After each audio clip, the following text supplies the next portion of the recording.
When you think of Disney today, you think of multiple parks around the world, the biggest media franchises in history, and a $200 billion company. Pretty much a successful company by any metric. But during the 80s, this was almost the contrary. Things were so bad then that there were even talks about closing their animation division altogether and selling Disneyland. The company was in the worst place it has ever been in its history. But there was a movie that was supposed to change all this. It would be dark, adult, and revolutionary, without talking animals, finally removing that stigma that animation is for children. But that would ironically become the biggest flop in Disney history, almost bringing down the entire company. Today we will explore one of the saddest and most shocking stories in Disney and Hollywood history. Our story begins on December 5th, 1901 on a Kansas farm with the birth of a certain Walter Elias Disney. Since very little, he became very interested in drawing, selling his first sketches to neighbors when he was only 7 years old. At high school, he divided his attention between drawing and photography, contributing both to the school paper after being rejected from the army and joining the Red Cross. In 1920, he created his first ever cartoon. Later in August of 1923, Walt Disney left Kansas City for Hollywood with nothing but a few drawing materials, $40 in his pocket, and his original cartoon to join his brother Roy O. Disney. They would get some jobs here and there, and they would strike gold in 1927 after creating their first big hit, Oswald, a small, energetic rabbit. Unfortunately, later Walt would discover on a trip to New York to renew Oswald's contract that the character was owned by Universal. He was devastated. Artistic ownership and freedom was everything to him. He once famously said, "We don't make movies to make money. We make money to make more movies." So with a heart broken and bills to pay, he continued working and began to develop a new idea for a character. But this time, he would make sure he had ownership over it. And thus, in 1928, him and Ub Iwerks co-created Steamboat Willie, the first ever sound animated short. Fun fact, the person whistling in that short is Walt Disney himself. The short was revolutionary at the time, but he didn't stop there, as in 1932 now, under the Disney Studio umbrella, he would create Flowers and Trees, the first color animation in history. And just 5 years later, the first animated movie ever, Snow White. And this movie changed the game.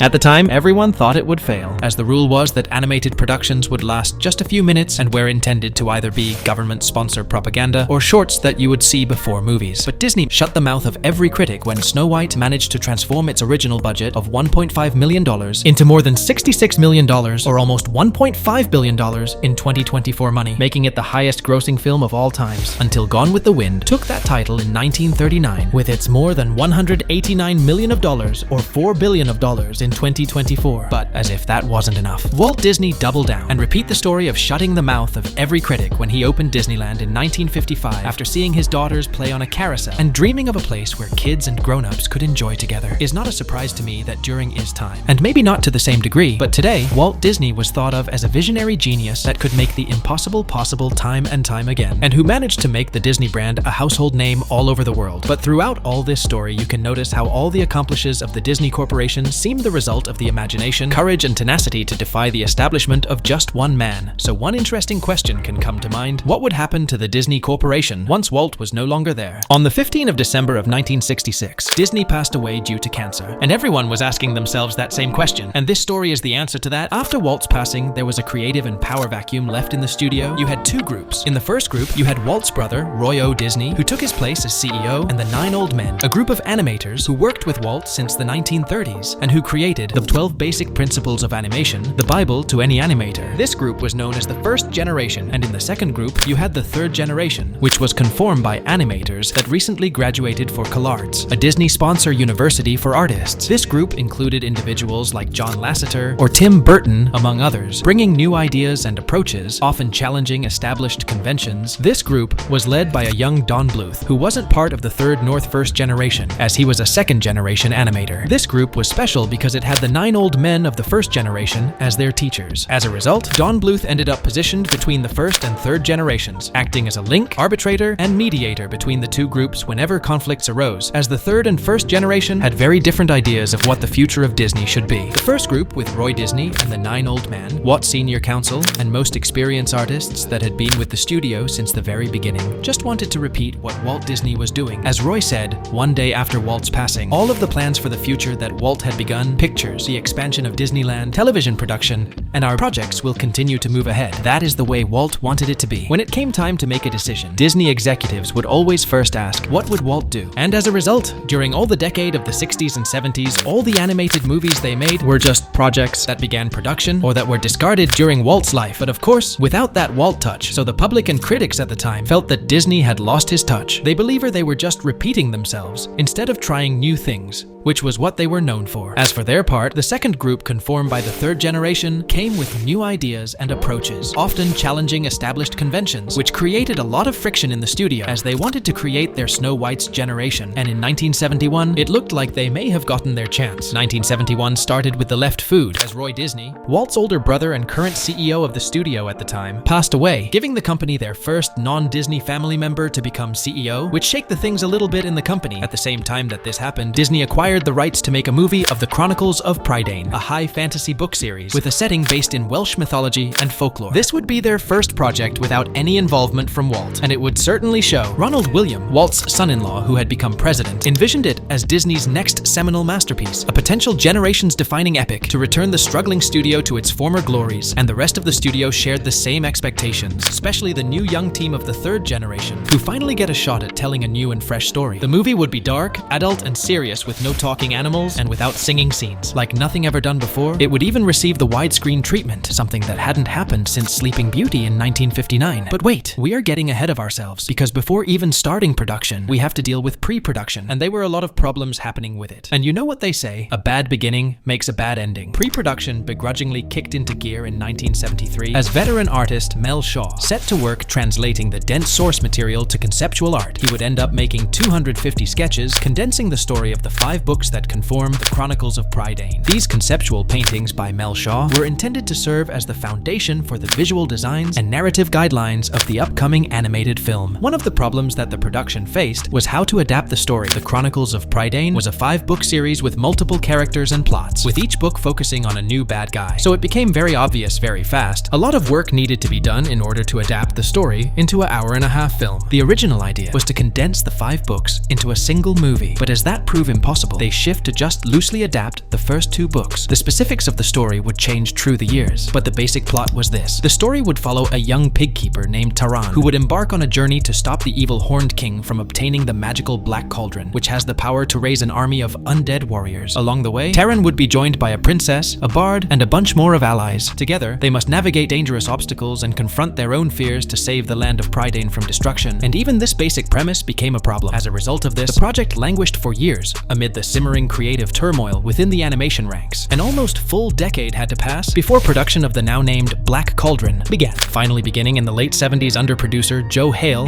gathered a team blending the first and third generation into one team, including Don Bluth initially as director and a young Tim Burton contributing visual ideas, although they would later be discarded as they were deemed too weird, which would prompt him to leave the production. However, despite Hale's efforts to synthesize a unified collaborative vision, tensions quickly emerged. The veteran animators bristled at the film's unusually dark tonal approach and mature content compared to Disney's family-friendly brand reputation. They resisted Bluth and third-generation edgier styles and the more modern storytelling, which became the straw that broke the camel's back. The remainings of the 9 old men that still were with the company that were since the start of the studio had become a big voice within Disney, as who would better know what Walt would have done than the people that worked in the trenches with him. And I don't blame them. It sure must have been hard to fill Walt's place in the company, especially when all the big accomplishes of your company are said to be done by the literal man that your whole company is named after. Without mentioning that since his passing, not everything had gone according to plans, but at a point one must say enough. And that day was September 13th, 1979. After repetitive creative clashes, Don Bluth abruptly departed from Disney with 16 animators from the third generation to create their own animation studio, Don Bluth Entertainment, which was set on competing with Disney, as they felt that Disney had lost their touch and was no longer this magical studio full of ideas and creativity that once was. As a result of Bluth and the animators leaving, staff for the movie had to change, and as the announced 1980 theatrical release window loomed, President Ron Miller grew increasingly uneasy that the inexperienced remaining team lacked the capability to properly realize the Black Cauldron's grand scope and complexity. He ordered it to be shelved again, demolishing morale further. A few years had to pass until the project began production again, but at this point, it would be an understatement to say that Disney was desperate. They only had 2 animated movie projects, which were a lot less than what they had in previous decades, as the average of one movie being released every 1.5 years became one every 3.5 years, more than double the time. Basically, they needed a great hit or they would be in serious trouble. And of the 2, they thought that their best shot at success was the Black Cauldron, and so they tried every possible idea they could think of to ensure a success. Trying to look as the visionaries that once they were, they used for the first time in history CGI in an animated film, a revolutionary technique at the time, and they succeed at it as it garnered some attention from the media. But they also had other weird ideas like using Disney's Imagineers to develop a hologram effect to be projected in movie theaters during the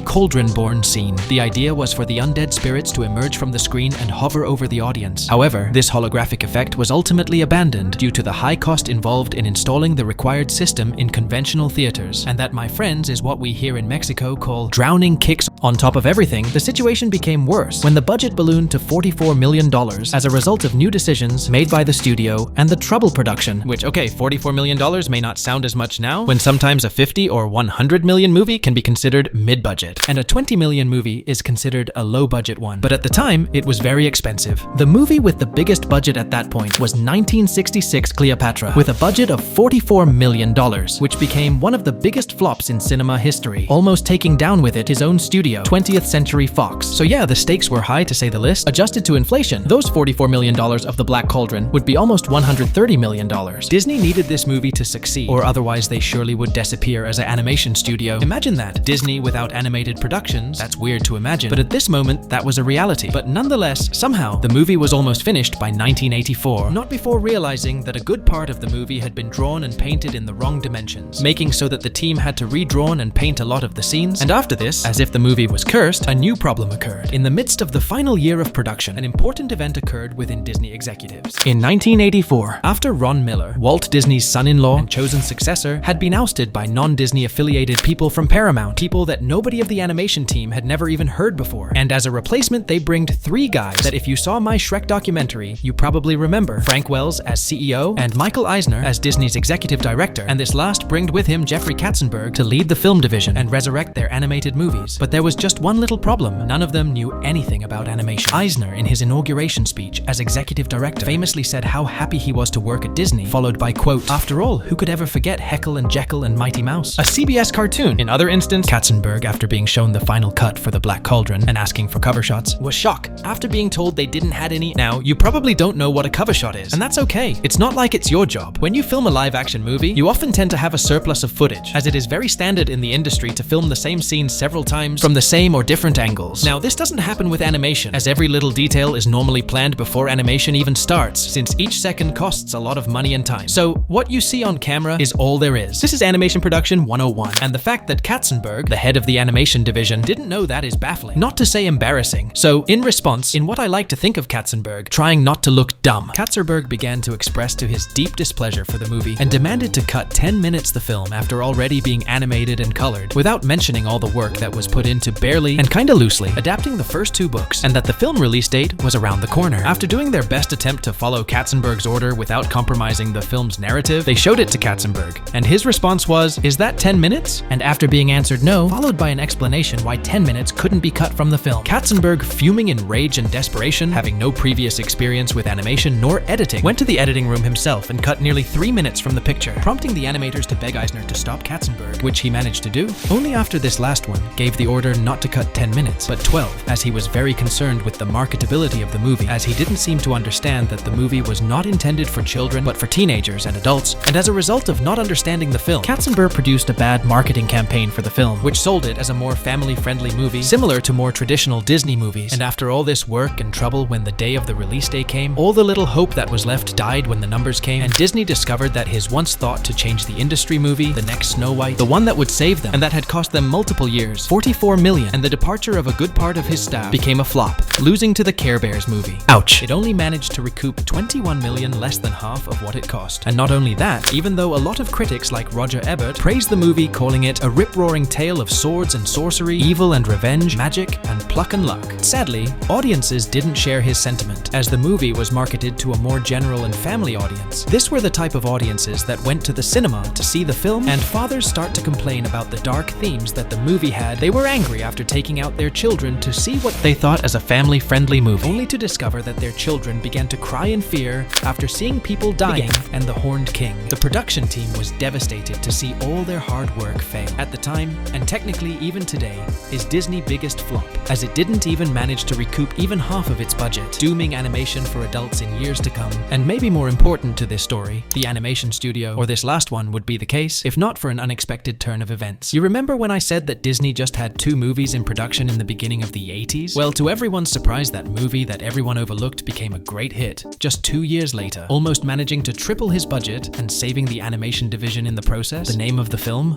The Great Mouse Detective. But for as happy as this could be seeing, I see it in another way. Because even though it is not in any way, shape, or form a bad movie, I would even say it is a pretty darn good one. The Great Mouse Detective was more of a commercial and less artistic movie when compared with The Black Cauldron, to say it in a way. And the lesson that Disney took from this story was that artistic movies don't sell. As Michael Eisner said when he took the CEO position, "We have no obligation to make history. We have no obligation to make art. We have no obligation to make a statement. To make money is our only objective." And after him, his apprentice Bob Iger would follow as Disney's CEO, who would manage to make the Marvel and Star Wars acquisition, which, although I like those two franchises and I have enjoyed a lot of their productions, I still fondly remember how both my friend and I would be excited by every Marvel leak that there was back in junior high, and how I felt after watching the end of Rogue One. But both Eisner and Iger are, to me, the two guys that basically turned Disney from a studio that makes stories just because of the love of it into something more cold and corporative, leaving others like Don Bluth, and later others inspired by him and the original Disney movies, to follow Walt's legacy. And as the time went on, each time this would get worse and worse, and each year the voice of the creative heads would have less and less power as the Disney Corporation became bigger and bigger. So to me, the history of The Black Cauldron is really, in a way, really the story of the dead of Disney.